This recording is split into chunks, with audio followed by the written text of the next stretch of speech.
We have here interesting topic. It's xFEM simulation of fatigue crack growth. I don't even know if you heard my explanation that I have to replace Simon because he is out of the internet at the moment. He can't connect. So I will try to do my best and to present his very, very interesting results in two parts. First part is the real simulation when he simulated crack almost as it goes through different regions. And in second part, it is simpler one. It is different simulations for a single regions, but then compared with each other. So in any case, xFEM is applied. I think it's ANSYS, we'll see later on. I just explained what this is about.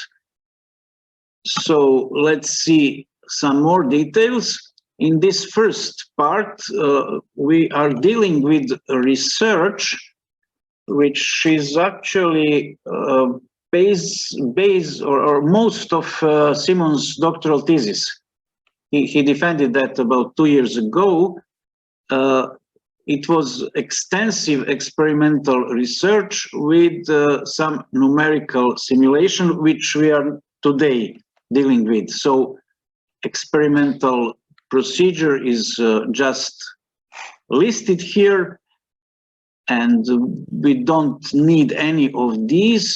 We need actually only fatigue crack growth testing. But we are focused, as I already mentioned, to finite element method and simulations which are done in ANSYS. This is a very recent version, if I'm not wrong, the one that enables extended FEM, but does not allow to put different material properties in different regions. And that was the essence of this simulation, because I will explain how Simon still managed to deal with that. First, kind of overview of relevant experiments. Here you can see crack length versus number of cycles. Sorry for language, it's in Serbian, but I will explain what is what. You can see three different, this very pale but visible, I hope, blue line. Three different regions, because crack grew through three different regions of welded joint. And thus, Paris law was different in each of them, as presented in the upper part of this slide. Now, this is not very relevant, although it has the word relevant in the title, but we are not dealing with this today. What is relevant is Paris law coefficient C and M. The concept was that during the experiment or using the experiment, we will get different C's and M's for different zones of welded joint, for base metal, for heat affected zone, and for the weld metal. And then in the numerical part, as I will show you, it was done in a kind of artificial steps. If crack goes, let's say, through the base metal and then through the heat affected zone and then through the weld metal, which was the case in one of two specimens that were analyzed, then for the first stage of crack growth, the whole specimen was modeled as the base metal, and then number of cycles was obtained up to the length of crack which we knew from the experiment, and that number of that length of a crack was the initial length of a crack for the second stage. Second stage, it is crack growth through the heat affected zone, and then once again the specimen was used as a single material property because it couldn't be done differently, but in this case, properties for heat affected zone. And then another number of cycles was obtained, which we of course add to the first stage, and then the total crack length, once again, not the total, sorry, but the crack length from the for the base metal and heat affected zone in a cumulative way was the initial crack length for the third stage, which was heat affected zone.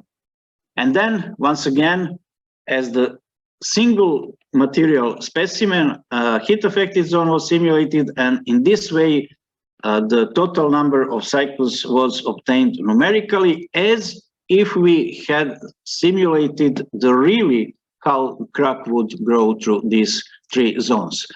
So that is the essence, and that is the most complicated what we have tonight. So from now on, I can go faster and just show results.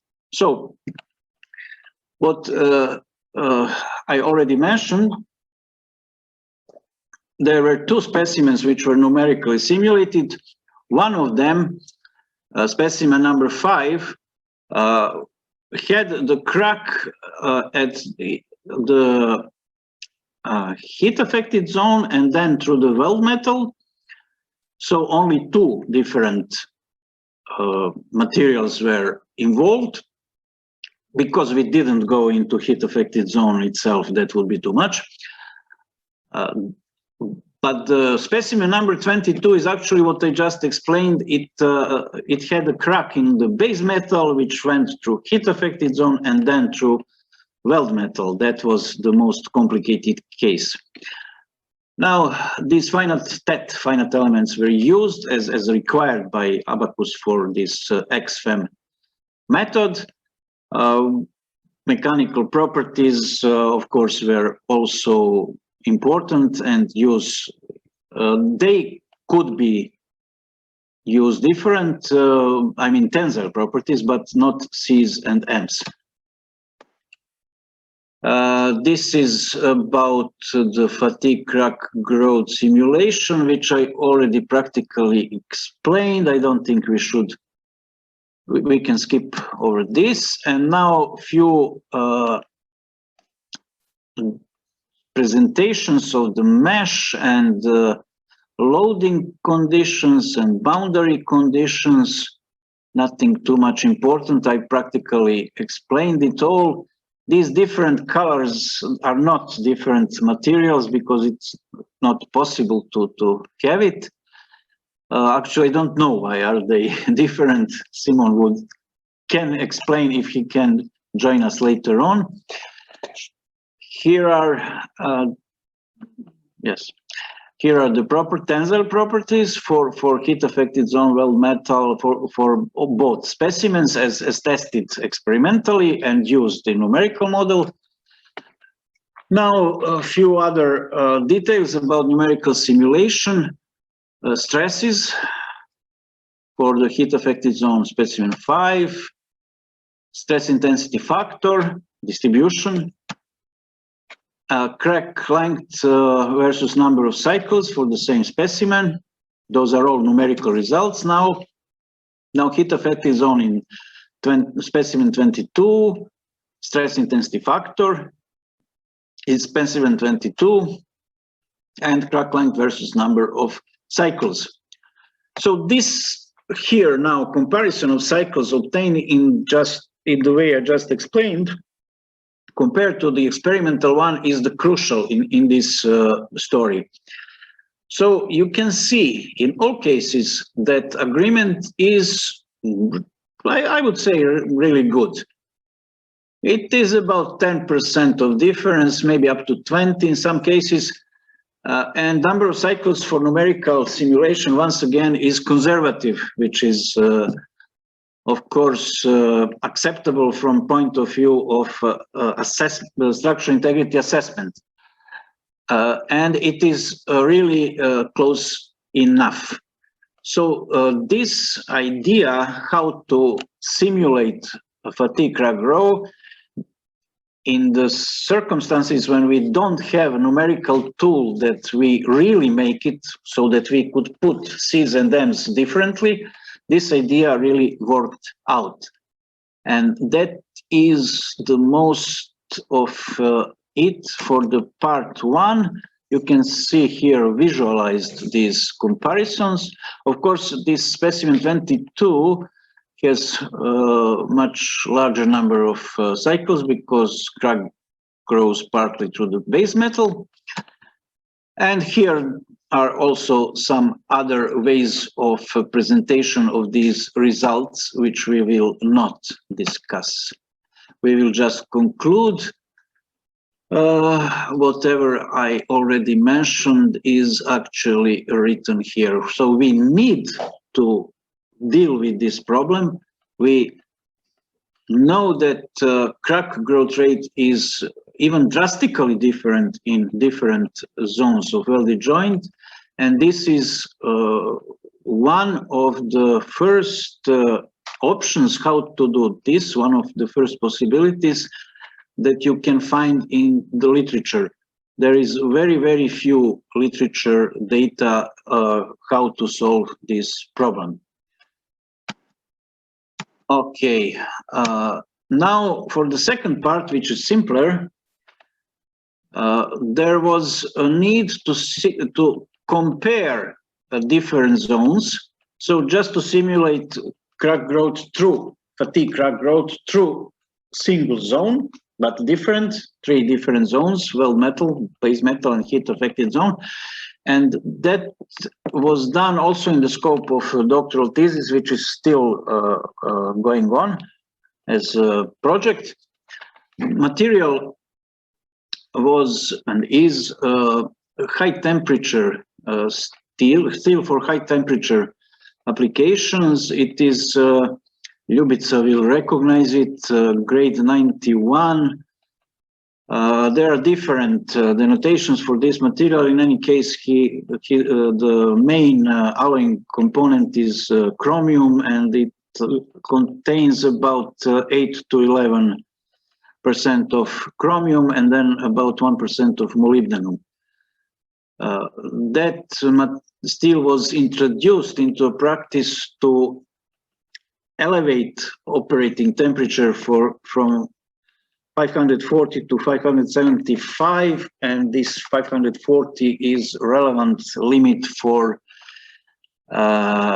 steel with about 2.25 chromium and 0.5 molybdenum or something like that, so low alloyed steel.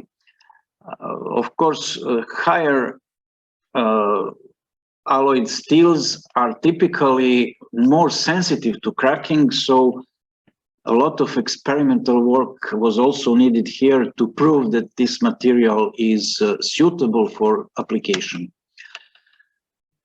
We have used in experimental part standard CT specimens, both at room temperature and elevated high temperatures with a special chamber. That was also done in Military Technical Institute in Žarkovo. That was done in the standard way to get Paris coefficients, both at room and high operating temperature. Specimens are modified a bit due to chamber. Actually, for the room temperature, different specimens were used, but it's not shown here. So in any case, CT specimens had to be modified because of chamber geometry and the available space.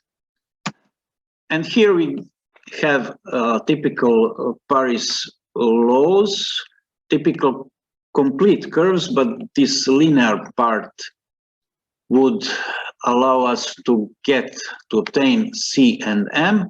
They are of course different for base or parent metal, weld metal, and heat affected zone. These results are extracted and shown here. You can see crack growth rate for certain stress intensity factor range. you can see that results are relatively uniform. Usually we would get more discrepancy between 3 specimens taken from single material, but in this case it is quite uniform. And you can also see that weld metal has the highest values, so it is the most sensitive to crack growth.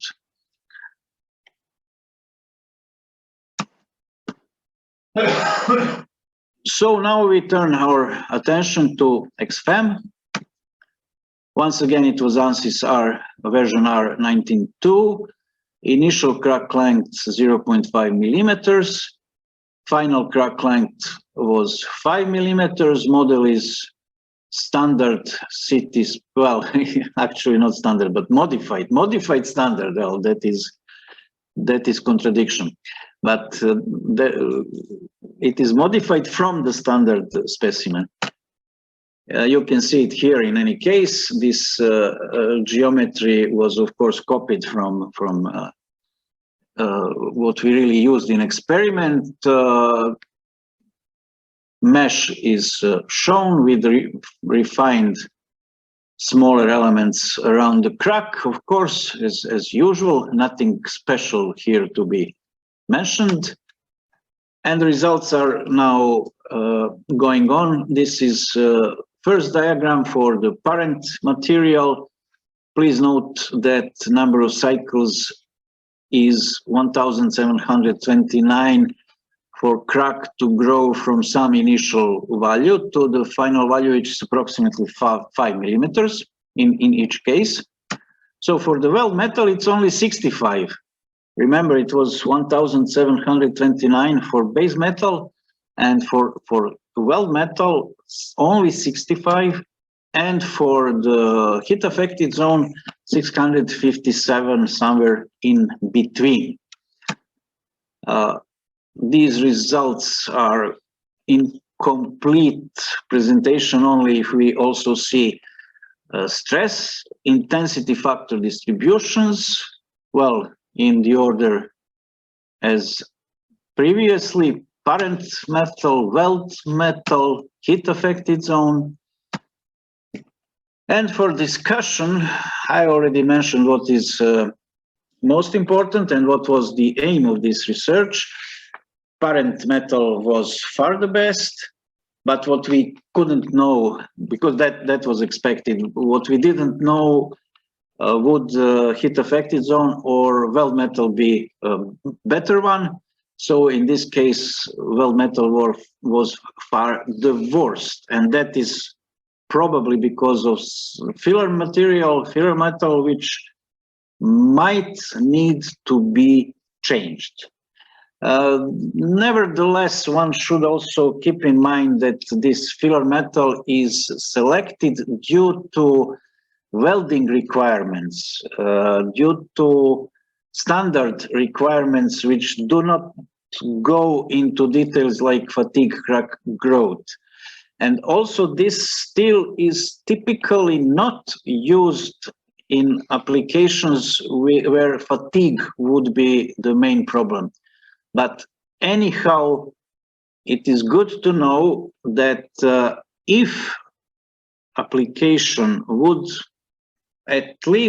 involve at least low cycle fatigue, it is good to know that this filler metal is not a good solution in that case. Okay, I think we can skip this and come to the conclusions, which are obvious, that once again, different behavior of different zones in a welded joint produce significantly different fatigue crack growth rates, and that we should know about it, and in some case we have to know about it.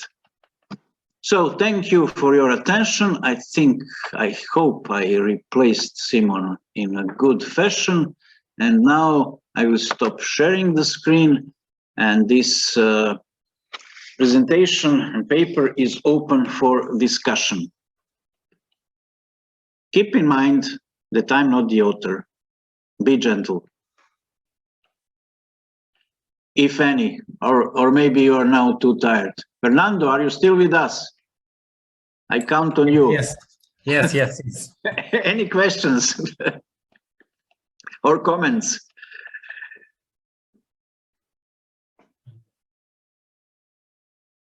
Okay, if not, it is my big pleasure to conclude, to announce that we are finished with this conference that I hope was very fruitful one. I think we had excellent presentations. There were about 12 of them, if I'm not wrong, or 11. Not too many, but I believe high quality research was presented, and I'm thankful for all participants, be it online or here in presence, be it in the afternoon session or the morning session. In combination, we have had about 50 people, 15 here and 35 online. Thank you very much. That would be all for tonight, folks. Thank you. Bye. So you may leave now, as I will do. Yes.